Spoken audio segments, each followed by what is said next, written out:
For this, the third in the series, we're going to focus on the role of the trader, which is one of the most prominent job roles in the financial markets. And joining me today are three esteemed guests who have kindly volunteered to join us in personal capacities and answer a series of questions on the trader job role. What skills should one focus on developing for being a trader? So the number one thing I tell a lot of candidates that I interview throughout these years is curiosity. So I would like to explain why. So when I started on the fixed income trading desk as the desk assistant, I was surrounded by gentlemen that had 10 to 15 years of experience in the markets, trading some variation of the markets.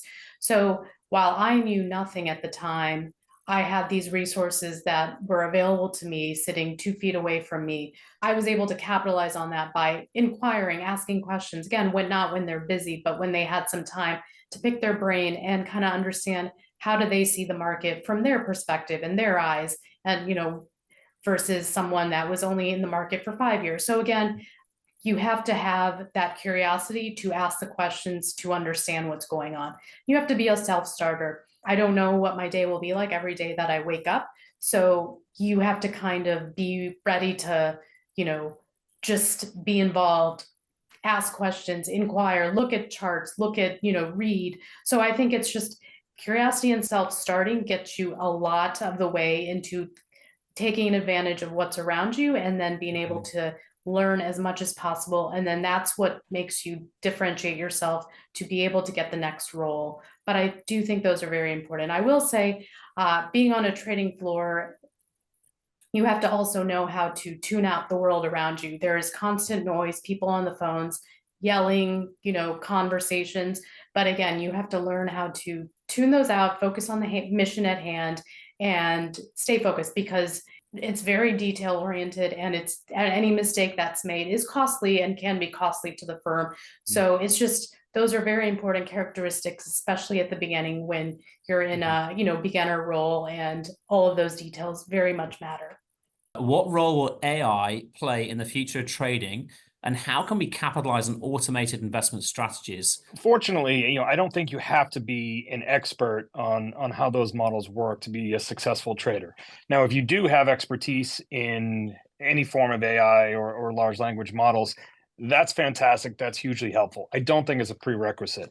I think what is a particularly powerful background is to have an understanding of how to apply AI and the various language models to the problems in trading. And so understanding market structure and understanding how technology can be used to improve understanding. To Sandy's point, particularly in fixed income markets, we focus mostly on emerging market debt, but I think it's a similar market structure to high yield, where there is a lot of data. It's not very well centralized. It's not very well shared. Using those models to try and identify and bring information to traders and portfolio managers is hugely important. But you have to understand where the data is and what the challenges are to get it. And understanding the challenges aren't just technical. There's a lot of competing commercial interests that make getting the data or centralizing in one place very difficult. So, I think that being able to apply both, have an understanding of how to apply the technology and understanding the market structure is powerful. It's very helpful and hugely powerful to have expertise there, but not a prerequisite. And I think that will continue in the future, no matter what the new technology focus of the day is. If we look at trading, 10, 20, 40 years ago, it looks significantly different. I don't think that, the role of a human to point the technology in the right direction is going to change, but certainly the way it's approached will. And if you understand, how the technology works and how that might impact trading in the future, that's an advantage for you. You don't have to be able to program it. On top of CFA curriculum, is programming an essential tool in helping traders with their work routine? It is important, but not that it's essential that you have to know it. And again, if you work in a big investment bank, they usually have a pretty robust IT teams back you up. So you can ask them to do the programming, trading, and coding as well. But if you're in like a boutique buy-side hedge funds or asset management companies, then the ability to be able to program coding is increasingly become important because it will be your competitive advantage in the industry, because you might not have the expertise who specialize in coding and programming to help you to specialize or automate your trading systems. So if you have that knowledge, that would be a great plus. And also these days, algorithm trading is so popular that we all use algorithm to trade. So if you know coding and programming, and during the API testing and then implementation and development stage, you can help out with your coding and programming knowledge to help them write the codes and automate the trading decision based on your predefined criteria. What is the typical path for an individual to become a trader? I did spend a year as the trading assistant, so I would do all the grunt work for all the traders. But a lot of times, as I look at candidates in my future roles, and when we're hiring out of college or very young junior folks, a lot of them tend to come from the back office, just as they have an idea of the investment world, the settlements issues, and all the things that are important to the process. And a lot of times it's junior analysts or folks coming out of accounting firms that kind of want to get into the investment world. So those are a few ways to get into these roles. But again, there's a finite number of roles in trading, and a lot of times there is a lot of promotions within. So it truly is luck of the draw as to if there's a seat open. And the only reason I was able to move up so quickly into a trading role is because we needed some more hands and capacity. And again, that was not in my cards. I did not foresee that to happen. So I do think the key is hard work and proving yourself along the journey of any junior role and whatever you're doing is the key to get noticed. And people, within the organization will want to promote you when those roles open up within the firm. What tools should a junior trader learn to position themselves for success? But what I would really focus on is, ability to learn. So yourself as a tool. Markets evolve, systems come and go, trading platforms come and go, market conventions and regulations change. Having an ability to learn and look out for opportunities to learn is critical, because if you become static, you're going to fall behind, and that's going to do damage to your career. And there's always a new challenge, something coming at you. So I wouldn't encourage someone to over focus on tools. Yes, they're important tools to be able to learn. Bloomberg is probably one that goes across all asset classes. But even within asset classes, there are specific tools that are useful to each one. Across fixed income, whether you're investment grade, high yield, EM, loans, municipal bonds, whatever, they all have different tools. Those are just constantly going to be changing. So making sure that you have the ability to learn and stay focused on that and keep up with market evolution, I think is the most important tool you can have. How do you think juniors can make those lateral moves to wind up in trading? I myself actually started as an intern during my college year 3. So I think maybe you can try applying internship to the big investment bank, to the sell-side trader role, or the buy-side trading role. That's all available. Or even after you graduated, just like Sandy, I actually worked as an internship, and then I moved to the buy-side as a trading assistant too.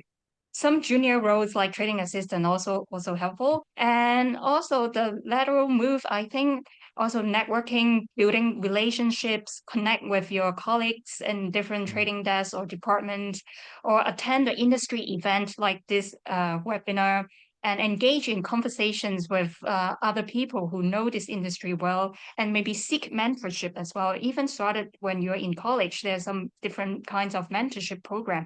You can pick and choose your mentor who are a trader or a successful trader in this field, and you can get to know the environment earlier. And then also maybe develop the right skill set, like get to know about the market, how the market trend is going, how to analyze the market, what tools you use to analyze the market. Like familiarize yourself with the tools like Bloomberg, Reuters, and then read all the financial news, like from the Financial Times, New York Times, and Wall Street journals, and maybe set alerts about all the news so you can know and analyze the news firsthand. And then also develop the risk management skills from early stage, like taking the CFA program will help you to set up how to build some risk management skills, and also be patient and persistent and stay committed. So sometimes the opportunity, you never know when the opportunity will come, but if you prepare yourself right, then when the right opportunity comes, then you can grasp it. So I think, yeah, that's pretty much it. So stay committed, be patient, and persistent is the key. So Mike, you did your Masters in Finance at Boston College, a great school up in the Northeast. So if you remember, how did those with no finance experience prior to going to Boston College with you, how did those folks land jobs in finance, do you recall? Landing the role, I think, is, flexibility is the key. And so I think a few things about that. One, if you want to, succeed on an investment team and move into your role, be flexible. The most difficult part of the investment management industry, at least in my opinion, is getting on a team. That's the hardest part. Once you're in the door, I think you can use your skills and and talents to find the role you want. So be flexible about what that role is. Find your way on a team and do the best you can in whatever role that is, even if it's not your ideal role. And as you're looking for that, the other piece is, certainly when we're hiring, we're looking for something, or what does someone bring to the team that we don't already have? And that can be a specific finance skill, but that can be other things unrelated. We want people that think in different ways, that have different experiences and different backgrounds. So, if there's it might be a unique skill that you don't think is applicable to work, but might be interesting to apply. Emphasize those things. Don't overemphasize them, but don't just focus on the same things that all your peers coming out of, say, an MBA or a Master's in Finance program are. What differentiates you, and then that could mean a lot of different things. And be flexible about the role you have. I mean, once you're in the door, it's a different ball game. How does CFA program help you become a trader, or does it mostly focus on helping you become a portfolio manager? I wanted to be an investor, not just a trader. So that's kind of why I went down the path of the CFA charter. So the three trading roles I've had in my career, they've always been focused on, not to be an executioner and to be a part of the investment process. We always look at the investment process as a three-legged stool: traders, portfolio managers, and research analysts. And the whole idea is we work together. We all have different perspectives on the market, on a company, but we come together and use all of that information to be able to make a very, educated decision on whether we want to buy or sell a company. So I do think that understanding a company and knowing the questions to ask, that, financial statement and analysis and accounting, very big chunks of being able to dig into a company, knowing what to ask, knowing what to look for. So all of those tools, the different sections of the CFA exam, helped me become a better investor, not necessarily a better trader, because again, they go interchangeably, in my opinion. Again, just depends on the role, but I do think it gives you a more well-rounded background on why we're doing what we're doing. How do you use your knowledge from CFA and trading? So Mike, finally over to you. How have you applied your CFA program learnings across your investments career in one of America's biggest money management hubs? I think there's two parts of the CFA that are helpful to traders and kind of in my seat. And first is kind of the technical knowledge, which is important, but also a framework for thinking about how to approach investing. So the technical knowledge is important. We're active users of both cash products and derivatives, and understanding how to value these instruments and what the cash flows are, and understanding how that impacts portfolio management is a key piece of trading. I think one of the things that we've touched on a little bit is the traders on the buy side today have far more discretion than they did, in the distant past, to switch between instruments and switch and gain exposure to risk factors. So understanding the technical details, I think the CFA program does a good job of providing a foundation for, is a critical piece of how the CFA is helpful for traders. The other piece is a framework for investing, similar to what Sandy mentioned, is understanding the big picture of how each of the roles, whether you're a risk analyst, a portfolio manager, a trader, think about a problem, which I think the CFA gives you a foundation for, is critical to performing any one of those individual tasks, is understanding what other people are doing. And that's kind of the framework the CFA program gives.